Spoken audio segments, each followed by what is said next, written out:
Today we're looking at the Vader3 Pro by Flydigi.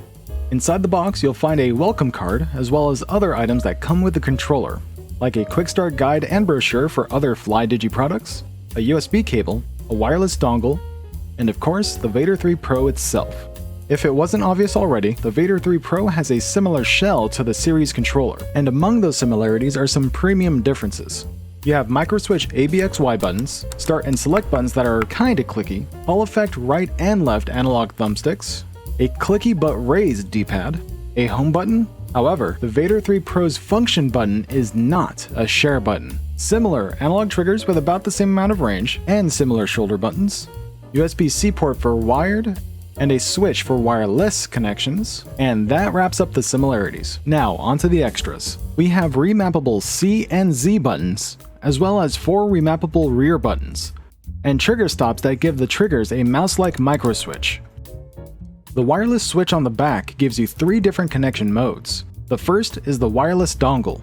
The second is Bluetooth if you can't use the dongle. Keep in mind, to program the controller using the Space Station app, you need the dongle connection or a USB cable. The third and final wireless option is NS for connecting to a Nintendo Switch.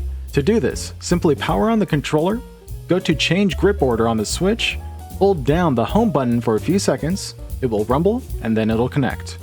Both thumbstick caps can be removed for other options, but I've yet to actually find those sold separately. They seem to only be bundled.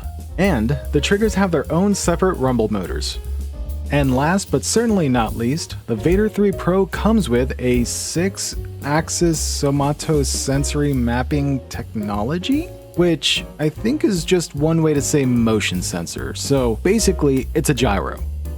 And this gyro can be mapped to a number of different options, including the left joystick, right joystick, mouse, and it can be set with a power on button that can be set up to the extra buttons or any of the existing normal buttons.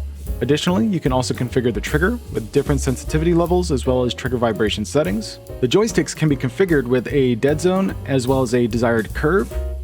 And not just the expanded buttons can be remapped, but even any of the front buttons and back buttons as well, meaning the X, Y, A, B, D-pad directions, start, select, left stick, right stick, and even the triggers and bumpers can be remapped. And on top of that, you can even bind keyboard buttons if you really wanted to. However, even though you can set up keyboard binds to this controller, you need to run the application in order for those to take effect. Any mappings that cannot be found on a gamepad require the Flydigi Space Station application to be running in order for them to actually work.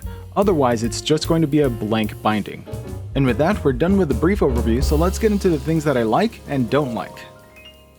Now, the first thing I'd like to talk about as far as good things about the Vader3 Pro is probably the reason why most people are buying this, and that is the Hall effect thumbsticks. Now, why is that? Well, so far, my only experience with Hall effect thumbsticks have been with the Ghoulie Kit King Kong 2 Pro, or otherwise known as the Zen Pro. And this controller has Hall effect thumbsticks as well. However, the center of these thumbsticks are kind of sloppy, so while you won't suffer stick drift where the center of the input is offset in some other direction, you will still need probably like a 5 to 6% dead zone in order to get rid of kind of the natural recentering of the looser thumbsticks here. For instance, we need a dead zone setting of at least 7% in order to prevent any sort of stick drift from appearing when we're looking around the cockpit. So here I am looking around the cockpit with the right stick, and if I slowly let go of the thumbstick pressure, you can see that it does not really produce any sort of drift. But if I drop it from 7% down to 6%, so without even touching the right thumbstick, it is now drifting to the up and left. Now compare that to the Vader3 Pro with a 3% dead zone setting, and as you can see, I'm not suffering any kind of stick drift. But once I drop it to 2.5%, that is when we can start seeing a little bit of stick drift happening. So here we can see I'm no longer touching the right stick, and the camera is moving ever so slightly to the top and left on its own. So right around 3% is the minimum required for the right thumbstick of my Vader3 Pro in order to not suffer from any sort of stick drift from just the natural recentering position of the thumbstick. But to play it safe, I normally bump it up to probably around 5%, so I have a little bit of leeway. And the next good thing is the gyro. This gyro can be configured for either joystick or the mouse. It can also be set to a toggle or on-press button, like in this case. I've got the gyro configured so it will only activate when holding the left trigger. This configuration helps you to be more precise with your aiming, allowing you to use your arms and hands to refine the shot before taking it. Add to that the trigger stop to make them feel more like mouse clicks, and you've got the perfect gamepad for first-person shooters. But let's say you're more of a racing person. Well, you can instead set the gyro to control the left stick in racing mode, drop the sensitivity all the way down to 1, remove any deadzone compensation, and set the gyro on a toggle with one of the extra expanded buttons. Well, now you have the ability to steer an in-game steering wheel with your hands, just like when you were a kid trying to make your cart turn faster on Rainbow Road. Unfortunately, as cool as this looks, it won't immediately make you a better driver. Trust me. Which brings me to some of the issues I have with the Vader 3 Pro's gyro. The space station config software lacks certain customizations that would really push it to the next level. For instance, it would be great to add a checkbox to invert the Y-axis, as this would help flight simmers who want to switch between the gyro and thumbstick for flight controls. Another good addition would be the ability to switch between left stick racing mode and right stick shooter mode at the press of a button, kind of like cycling through profiles on the fly. But luckily, all those things aren't really an issue with the controller itself, but instead the software used to customize it. And it should be easy enough to address with future updates to the space station application. And honestly, that's probably all the bad things I really have to say about it. The Flydigi Vader3 Pro is overall a fantastic pro-style controller that completely blows its competition out of the water, especially when some of that competition is charging more than 3 times the price. Now, the big question. Should you get the Flydigi Vader3 Pro? At $80 on Amazon, or cheaper on other websites, you really do get a lot of bang for your buck.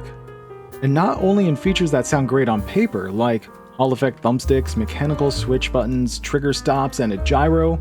I mean, with all those things put into this gamepad, there's a lot of places where they could have just went completely sloppy, like they could have made mechanical buttons that didn't really feel all that tactile. They could have had Hall effect thumbsticks that were too sloppy in the center. There's a lot of things that could have gone wrong, but honestly they kind of didn't. So overall, if you're shopping for your next gamepad, I would seriously consider putting Flydigi Vader3 Pro in your shopping cart. Because I can honestly say this is probably going to be my main controller going forward. Take with that what you will. If you like this video, please leave a like. If you really liked it and would like to see more of this kind of stuff, make sure to hit that subscribe button and check the description for an affiliate link if you want to support the channel. Take care, guys. Have a nice day.